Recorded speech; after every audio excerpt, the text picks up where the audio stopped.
Hey Arrowheads, welcome back to Queen Consolidated, a Southgate Media Group podcast dedicated to all things related to Arrow over on the CW. I am Phil, and joining me as always is Lilith. Hey, hey, hey! What do you say? Last book before the show comes back. That's right, Green Arrow number 31, The Outsiders War, Book 6, Spoils of War. Featuring the Arrow Clan on the cover. How apropos and poignant. Boy, who didn't see that coming? Exactly. But doesn't Spoils of War usually mean something good? Did he get anything good out of this?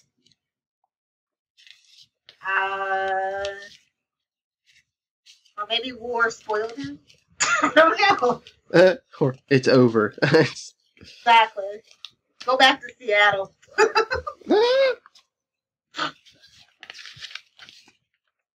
But yeah, it starts off with his dad dying on the sidewalk. Okay, Bruce Wayne.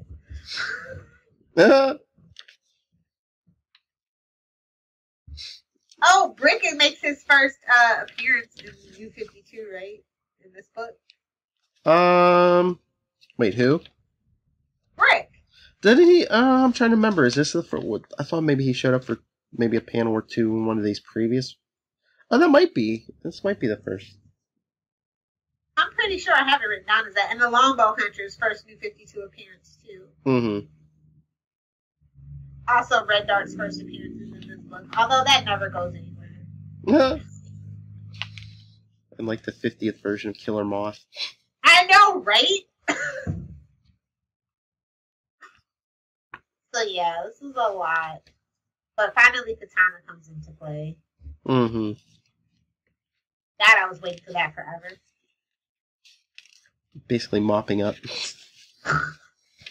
Which is not cool because she's an Asian lady. Just saying. Oh! Anywho. Poor Miko. She doesn't know what's what. Had to kill her father, well, the guy she thought she was her father till 2 minutes ago. Exactly. The Arrow Clan is kind of a bunch of losers. I'm sorry.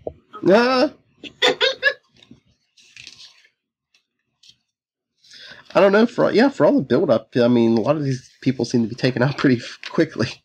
I know. It's like he touches the totem and it was like, the construct from Chuck activate or something. It was so weird. I don't know, am I just old? It just seemed like back in the day, I mean, not just Green Arrow, but like any book, you'd get a lot more action. It seems like in the modern world, you get a little bit of action, then it's a lot of talk. Feelings! Boo! I mean, I have nothing against feelings, but... No, I totally agree. Like, with Green Arrow, it should definitely be a lot of action. Like I said... Like, this is the conclusion, and everything's still a mess as far as I'm concerned. And it's like, why did you even do this? Like I say, it seems like my mantra anymore. It's just like, modern comics, they're just writing for the trade paperback, so you have to stretch it out 6 issues. Unless it's Superman New 52, where every issue practically was a punch 'em up. Yeah. Might as well have been Bizarro. That's my headcanon, and I'm sticking to it. It's going to be revealed in our little rebirth.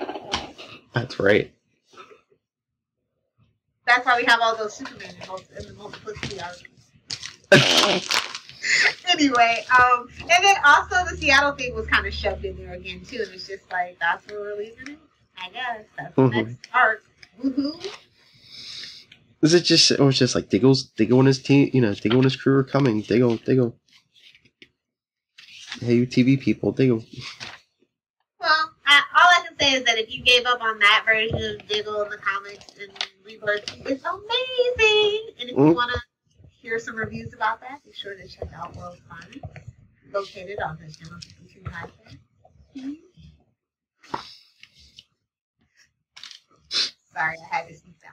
That's okay. That's what I was going to say. If you're a fan of Amiko, big things are coming for her. Stay tuned to World's Finest.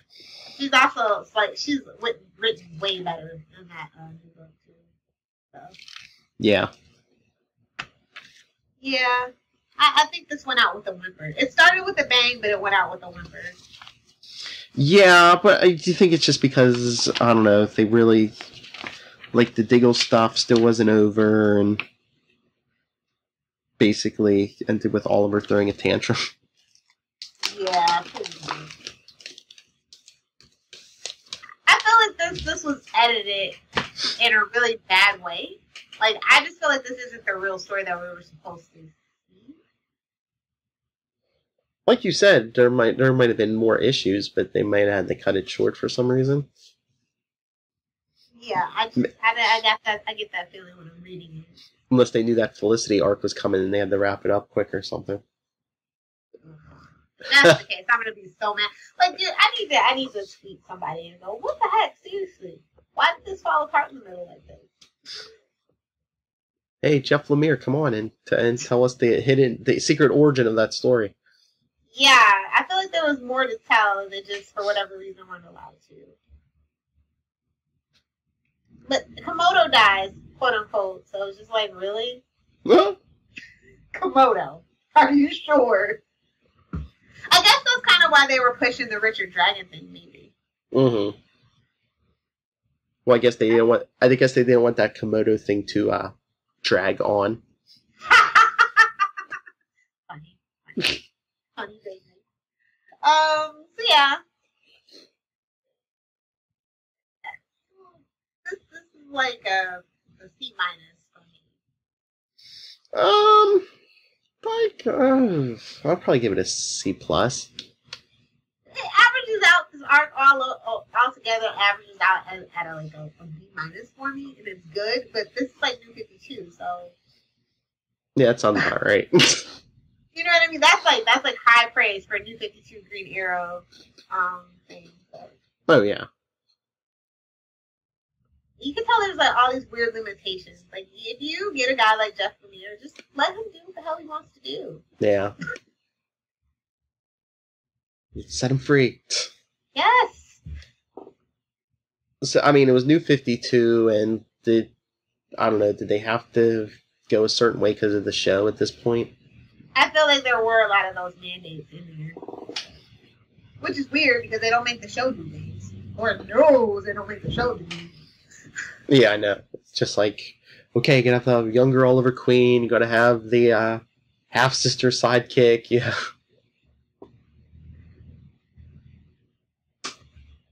They had a lot of great potential. I'm just really bummed that they killed off Robert Queen. And Miko stayed an outsider. And, a few things that I wish would have happened. Because it feels like it means nothing. It feels like all that happened for nothing. Mm-hmm. I think that if they would have kept that canon, it would have been a little more powerful. Yeah, true. I do think that it has a really good quote. Just because he raised you as a monster doesn't have to become one. Mm-hmm. That's what he always says to Miko. So that's something that he needs to take to heart when he literally becomes a werewolf. Never gonna be over that, bro. Never gonna be over that. Yeah, people, that happens. Yeah, we won't talk about that though.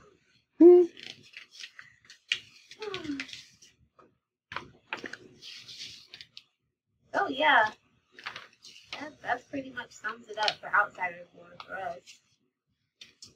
Did you have a favorite panel? Not really. Oh, not even Katana cutting the arm off? Okay, maybe that. I didn't want to sound so grotesque. It's okay. You're just admiring it for the artistic value.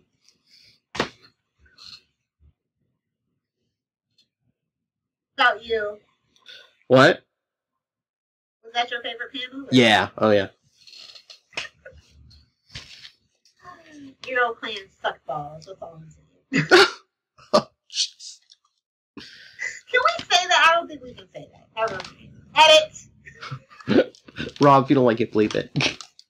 I mean, the Arrow clan just wasn't built up to be what they made it out to be. Mm-hmm. So I was a little bummed about that.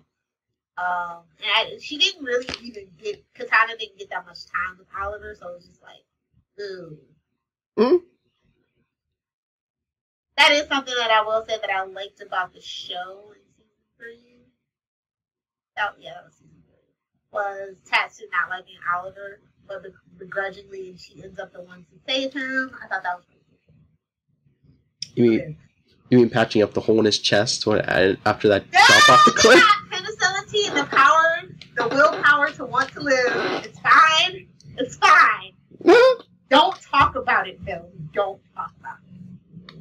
I just remember that, and everyone's like, "Oh, let's get the Lazarus pit, bring him back," and they're like, "Oh, don't be ridiculous! It's not a Lazarus pit." That tea had Lazarus pit water in it. I don't care what anybody says. Yeah, I know. Anyway. Shameless plug. All right. Well, hopefully you've all enjoyed this trip down memory lane, and the show is back next week. So, on our next break, if there's anything you'd like to request we review, send it in. It's gonna be a short break though, guys. So it has to be a 4-shot or under. Or, I mean, we can even save it for the summer or whatever. Yeah, we definitely already have the book, the Flash Arrow crossover book lined up. So we got you covered on that one. All right. All right, everyone. So, any thoughts? Email us, queen.consolidated@gmail.com. Facebook is Queen Consolidated. And...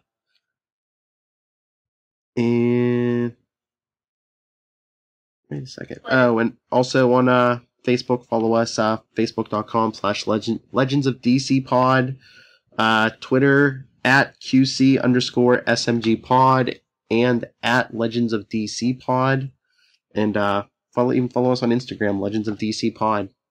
And Lilith, where can these people find you? You can follow me as I live tweet all the DC stuff whenever I have a chance @Lilith Hellfire.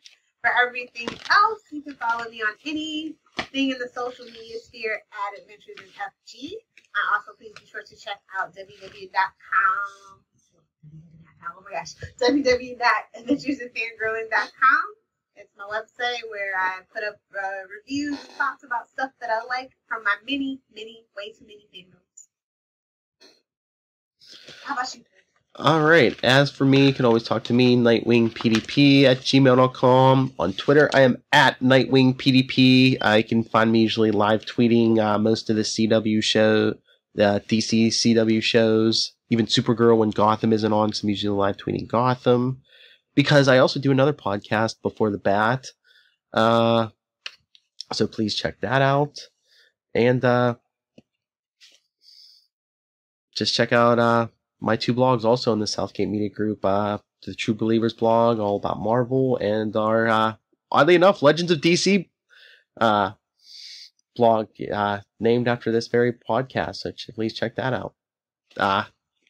Most of the time it's me, but Tyler Patrick has been putting up a few blogs, so please check those out. Awesome. All right, is that all our business? Definitely. Just take us out of here. All right, everyone. I know hopefully it hasn't felt like such a hellish stay on a hellish island thanks to me and Lilith, but never fear, the show's back next week, and we'll see who or what Laurel is, but until That'll then... be our proof. Hopefully not. But definitely share your thoughts about that with us. Get them in quick enough, we can put them on that same podcast. But so until then, we're all chomping at the bit. This is Queen Consolidated, signing off.